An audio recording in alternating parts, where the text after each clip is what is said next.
Shalom, saudara-saudaraku yang dikasih oleh Tuhan, apa kabar semuanya?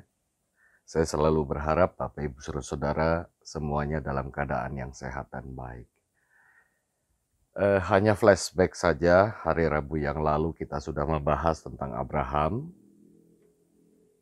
yang juga membutuhkan waktu dan proses untuk mematangkan imannya. Nah, hari ini saudara-saudara kita akan belajar lagi tentang Abraham, yaitu saat imannya diuji oleh Tuhan. Nah, Bapak Ibu saudara-saudara, apakah yang Anda akan lakukan bila hal paling berharga, satu-satunya yang Anda miliki harus diberikan kepada pihak lain? Misalnya saja Anda punya HP, ini sederhananya ya, untuk sebuah analogi yang sederhana. Jika Anda punya HP satu-satunya, dan ketika Anda ada yang meminta HP itu, kira-kira apakah yang Anda akan lakukan? Apakah akan memberikan itu? Saya cuma membayangkan ya, mungkin seketika itu juga Anda akan menolaknya sambil yang ngomel-ngomel. Ini barang satu-satunya yang kumiliki kok diminta.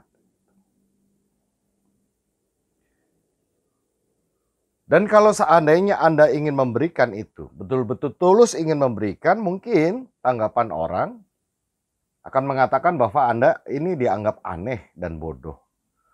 Lalu bagaimana kita mengupayakan lagi untuk membeli kalau memang kita tidak punya uang untuk membelinya? Nah, saudara-saudara, peristiwa yang mirip terjadi pada diri Abraham. Yang membedakan adalah yang Tuhan minta kepada Abraham bukanlah barang atau harta. Yang tentu bisa dicari kalau kemudian itu diminta. Tetapi yang diminta oleh Tuhan adalah anak satu-satunya. Anak semata wayang, yakni Ishak. Nah, apa kata Alkitab, saudara-saudara?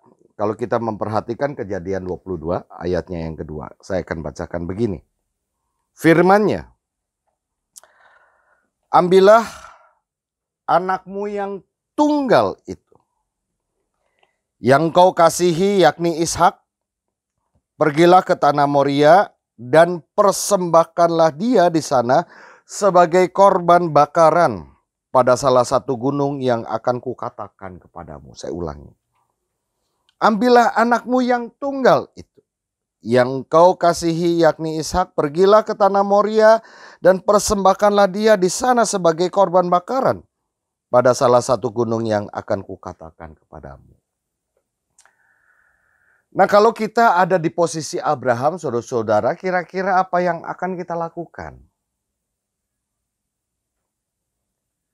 Saya cuma membayangkan begini. Yang pertama, saudara-saudara, karena saking cintanya kita kepada anak, maka suara Tuhan itu kita anggap sebagai ya suara iblis.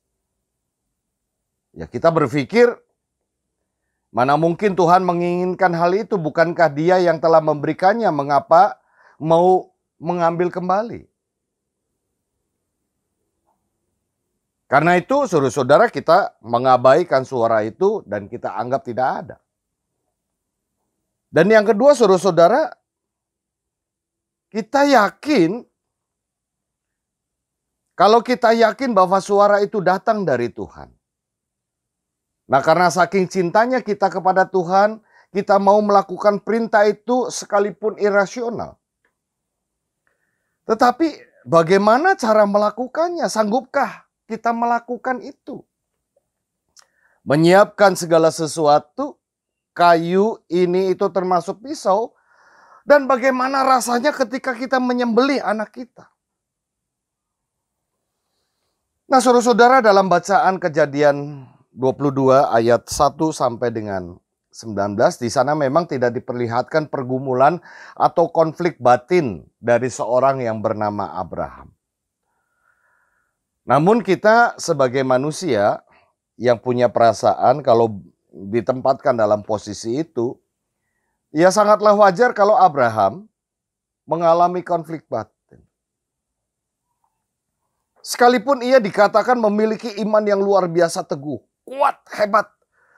Tetapi ia bukanlah robot yang hanya mengikuti perintah Tuhan tanpa digumulkan terlebih dahulu. Dan mengapa Abraham mengalami konflik batin? Coba perhatikan saudara-saudara, di saat keadaan serba tak mungkin, tetapi Tuhan membuatnya menjadi serba mungkin. Usia Sarah sudah tua, sudah sangat renta. Saat itu belum terdengar bahwa ada seorang perempuan umur 90 tahun bisa hamil, apalagi melahirkan. Nah, usia segitu untuk golongan kita saat ini di zaman sekarang, saudara-saudara, ya pastilah ya sudah menopause. Usia yang demikian, seorang perempuan pasti tulangnya pun sudah ya rapuh, berkeriput, tidak ada tenaga. Tetapi Tuhan membuatnya yang tak mungkin itu jadi mungkin. Sekalipun memang sulit untuk dijelaskan secara rasional. Dan lahirnya Ishak adalah tanda mujizat Tuhan, anugerah dari Tuhan yang paling berharga, buah penantian yang cukup lama. Ya, saat kita benar-benar berharap dan hanya menantikan kuasa Tuhan, maka Tuhan bisa membuat segala yang tidak mungkin menjadi mungkin, dan memang tidak ada yang mustahil bagi Tuhan. Karenanya Abraham sangat bersyukur dengan lahirnya Ishak di usia yang ya sudah sangat sepuh. Dan saya membayangkan saudara-saudara, usia Abraham ketika mendapatkan Ishak juga sudah renta, hampir 100 tahun, pantas disebut ya kakek buyut daripada ayah. Dan karenanya sebagai ayah, Abraham pasti sangat bahagia di hari tuanya. Setiap hari ia berusaha untuk selalu hadir dan menemani Ishak, bermain bersamanya, menikmati masa pertumbuhan anak itu.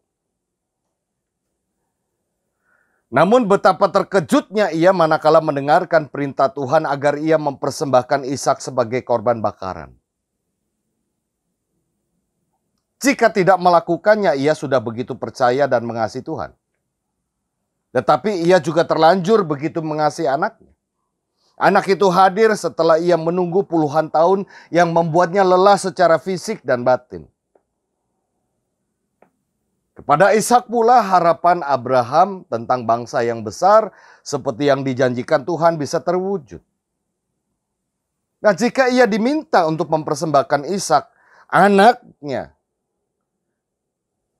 yang kepadanya banyak harapan dibebankan. Lalu bagaimana cara Abraham untuk melakukan itu? Dan juga saudara-saudara, dengan adanya perintah itu, ia mungkin berpikir apakah Tuhan sudah membatalkan janjinya. Kalau benar, ia dijadikan untuk korban bakaran.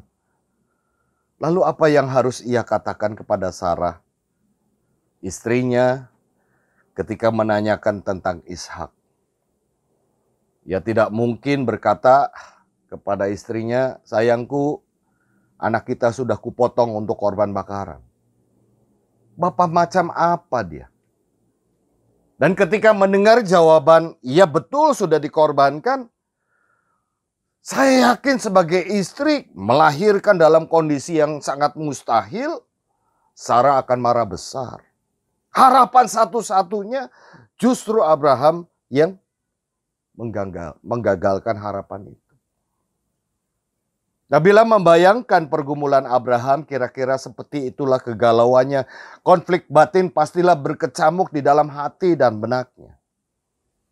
Nah, Bapak, Ibu, Saudara-saudara yang dikasihi oleh Tuhan, pertanyaan kita adalah mengapa Tuhan meminta Abraham mengorbankan manusia?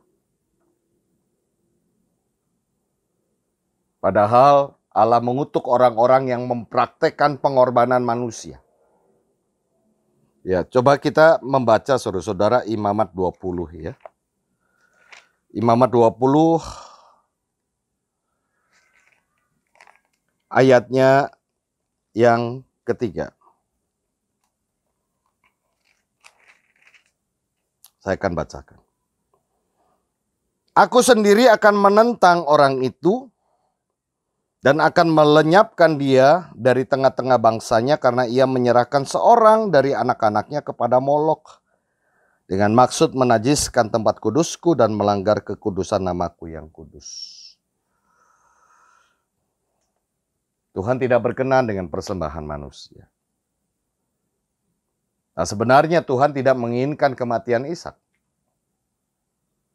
Tuhan hanya ingin menguji apakah kasih Abraham lebih besar kepada pemberian Tuhan atau kepada sang pemilik hidup. Seperti api memurnikan emas, Tuhan sedang memurnikan iman Abraham melalui situasi yang sangat sulit itu. Dan melalui pergumulan berat itu Abraham memperteguh komitmennya dalam menaati Allah. Nah, saudaraku, pemeliharaan Tuhan itu begitu sempurna dalam hidup Abraham. Mengatasi segala kebimbangannya dan memang berat untuk melepaskan apa dan siapa yang paling kita kasihi. Namun bila kita memberikan kepada Allah apa yang Ia kehendaki, maka Ia akan memberikan dari apa yang dapat kita bayangkan. Melalui Ishak lahirlah bangsa yang besar dan melalui Ishaklah janji Tuhan tergenapi sekalipun Abraham tidak mengalaminya secara langsung. Nah, saudaraku, paling tidak ada dua hal yang menjadi pesan Allah melalui kisah ini untuk kita ingat bersama. Yang pertama, ada saatnya kita harus memilih mempertahankan hak, diri, jabatan, atau apapun yang sangat kita kasihi, atau melepaskannya demi kesetiaan, kasih, dan ketaatan kita kepada Kristus. Dan yang kedua, melalui kisah Abraham, kita menyadari bahwa apapun yang menjadi pemberian paling berharga dari Tuhan, berkat Tuhan itu ternyata selalu ditujukan agar mengalir kepada banyak orang. Kira-kira itu. Dan dalam sepanjang kehidupan kita, kita akan mengalami pergumulan yang mirip seperti yang dialami Abraham. Disitulah Tuhan ingin memurnikan iman kita. Mari kita berdoa. Ya Bapa Surgawi, tuntun kami Tuhan. Ketika di dalam perjalanan kehidupan kami, ada berbagai pergumulan, dan kami harus memilih lebih taat kepada Tuhan atau lebih sayang kepada diri sendiri. Kiranya Engkau selalu mematangkan dan mendewasakan iman kami, dan kami bisa memutuskan yang terbaik agar kami tetap bisa menjadi anak-anak Tuhan yang taat dan setia. Kami berdoa untuk setiap orang dimanapun mereka berada, secara pribadi maupun sebagai keluarga. Di tengah-tengah kehidupan ada banyak pergumulan dan Engkau yang memberikan terang surgawi. Agar di tengah-tengah pergumulan itu kami bisa memilih yang benar, yang baik sesuai dengan kehendak Tuhan di dalam kehidupan kami sebagai orang percaya. Engkau berkati setiap orang dimanapun mereka berada dalam keadaan mereka masing-masing. Dan kami yakin Tuhan selalu hadir di dalam pemeliharaanmu yang kekal dan setia, dan cinta kasih Tuhan tidak pernah luntur di dalam kehidupan kami. Terima kasih Bapa, kami bersyukur. Inilah doa yang jauh dari sempurna yang kami naikkan di dalam nama Tuhan Yesus. Amin. Bapak Ibu Saudara-saudara, demikianlah yang bisa kita pelajari melalui ujian iman Abraham. Semoga bermanfaat bagi pertumbuhan iman kita. Sampai jumpa pada hari Rabu yang akan datang. Tuhan memberkati kita semua. Amin.